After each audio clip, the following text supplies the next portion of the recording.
வணக்கம். ஆகாஷ்வாணி புதுச்சேரி செய்திச் சுருக்கம் வாசிப்பவர் வீரமணி.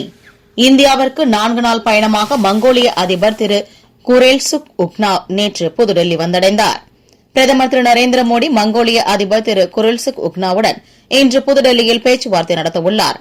பேச்சுவார்த்தைக்கு பின்னர் பல புரிந்துணர்வு ஒப்பந்தங்கள் கையெழுத்தாகும் என்று எதிர்பார்க்கப்படுகிறது. தொடர்ந்து மங்கோலிய அதிபர் இன்று மாலை குடியரசுத் தலைவர் மாளிகையில் குடியரசுத் தலைவர் திருமதி திரௌபதி முர்முவை சந்திக்க உள்ளார்.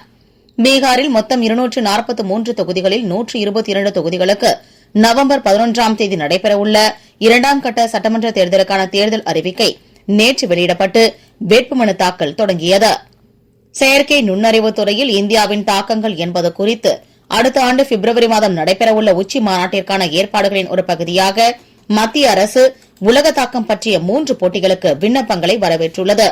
மொத்தம் 85 லட்சம் ரூபாய் பரிசுத் தொகையுடன் கூடிய இப்போட்டிகளுக்கு இம்மாதம் 31ஆம் தேதி வரை இணையதளம் மூலம் விண்ணப்பிக்கலாம்.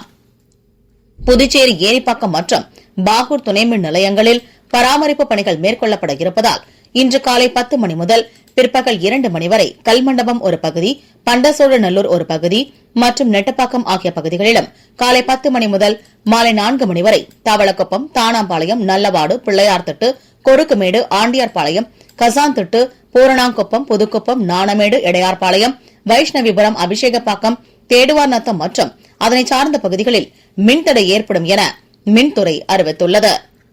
டெல்லியில் உள்ள அருண்ஜேட்லி மைதானத்தில் ஒரு விக்கெட்டுக்கு 63 ரன்கள் என்ற நிலையில் தனது 2வது இன்னிங்ஸை மீண்டும் தொடங்கியது இந்திய அணி. தொடரை 2-0 என்ற கணக்கில் முழுமையாக கைப்பற்றுவதற்கு இன்னும் 58 ரன்கள் மட்டுமே தேவை என்ற நிலையில் இந்தியா இன்று காலை 9:30 மணிக்கு தனது ஆட்டத்தை தொடங்க உள்ளது. இத்துடன் இந்த செய்திச் சுருக்கம் நிறைவு பெறுகிறது.